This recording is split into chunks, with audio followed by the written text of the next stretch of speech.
Today is Monday, February 8th. I'm still in the US and my trailer is still empty.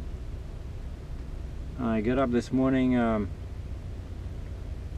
in Brunswick, Georgia, and sent an update to my dispatch, and they had a couple of leads, but they didn't pan out because there was a step deck load in South Carolina, but it was too long because my well is only 26 feet, and this was basically a step deck load, you know, because going to Canada, like, really there's not that many loads right now.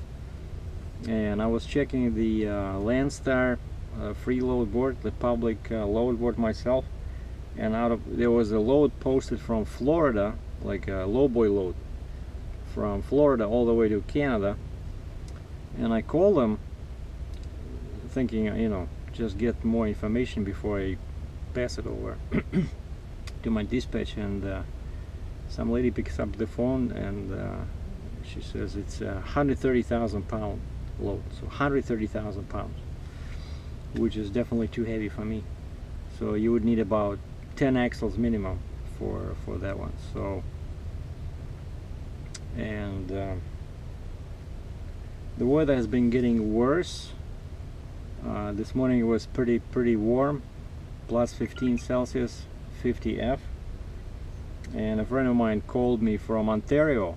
He's trucking somewhere in the north. He says, awful weather, -8, snow. I said, are you crazy? I was sitting at a Flying J truck stop having breakfast, and it's like the birds are singing, you know, it's like spring. There's flowers on the ground, and this guy is calling me. Something happened with my GoPro. I was recording with the GoPro. For some reason it started beeping and turned off. Like, this is the second time it happens. It's not that cold outside, you know. My brother had a problem with GoPro in cold weather. It would just shut off. But this one, I made sure it was charged because it was plugged into my laptop the other night. But something's happening. I think it's the battery. So I'm continuing with my smartphone, which doesn't seem to have any of the problems of the $200 GoPro, because of course that's $799 Canadian. That's what I paid. But anyway, so the weather has been getting worse here, and a friend of mine is trucking in Ontario, and it's very bad. Like, it's snow, you know, freezing temperatures.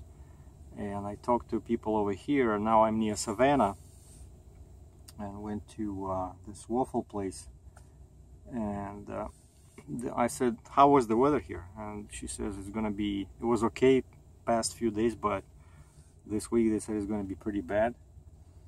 But I left the truck like this. I just drove like 1 hour to this new truck stop just north on 95, and went like this out because it was sunny, it was very warm. And I did not notice that while I was sitting at a McDonald's across the street, it started raining, and now it's like real chilly. You know, I still don't have a load. My truck is still posted in this area on the load board. I'm gonna start moving further north because there's nothing here that goes to Canada. And some guy called me. Again, I'm sitting in McDonald's, you know, checking the load board and just watching some YouTube videos. My phone rings and I see it says Toronto, 416 number, and it turns out it's one guy that watches my movies, Russian viewer, you know. So we started chatting. He wanted me to show him how to work with the lowboy trailer, offered me some money. So maybe I'll become an instructor again. So that's what's happening. Basically, nothing's happening, and I'm still 1,000 miles away from home, with no prospects of getting a load. But today's Monday. Usually Mondays are always very slow. So Monday, like, I don't want to even you know, deal with the load situation, because there's never anything. Like any job I worked in, like Mondays, seems like shippers, you know, they're still getting back into the routine. Mondays or Fridays. Fridays too late to ship anything. Everything has already been shipped, and Mondays it's too early. So basically there's only 3 days: Tuesday, Wednesday, Thursday, and you better be in the right area, because a lot of people, I'm talking about shippers and freight brokers, they have patience of a 5-year-old girl. You know, if you are somewhere like 500 miles away, no, we need a truck in an hour, you know. And actually, when I was talking to Landstar agents, I was just curious. I said, when you guys looking for a truck, like, what radius do you use? And I talked to maybe like 5 or 10 people, just asking them, you know, each time I deal with a broker, I would ask them this, kind of like a little survey. And they were all saying they always use the default setting, which on Landstar load board was 100 miles. And each time I was laughing, you know, my asshole basically. You're looking for a truck within 100 miles of this particular place, and you want this truck to go to Canada.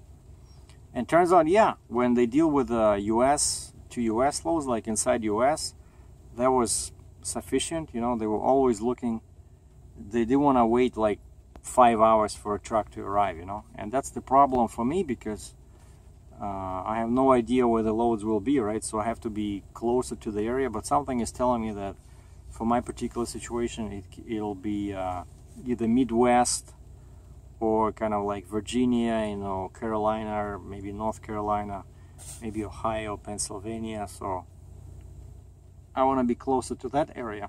But then, of course, according to Murphy's Law, when I hit Pittsburgh, Pennsylvania, there'll be a load in Miami, paying $20,000, you know. So you can never win, but one thing for sure, I cannot sit for 2 weeks in one spot, because my bank, like where I pay my bills, they don't care how many dollars per mile I'm getting, right? They don't care about the rate per mile. It can be 20 cents a mile, as long as I have money to pay the bills, as long as I have money to pay for the truck, for the trailer, for all my toys. So the rate per mile matters after you have money to pay the bills. So if you sit somewhere for, you know, 3 weeks at a time, 2 weeks at a time, you're not making any money. So the rate per mile does not matter, you know. And one last thing, this is what the truck stop looks like at night. Savannah, Georgia. This is the TA.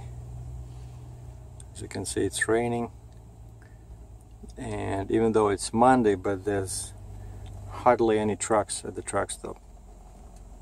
And this guy parked next to me, he's with the instructor. The guy was helping him to back. So not much happening here either.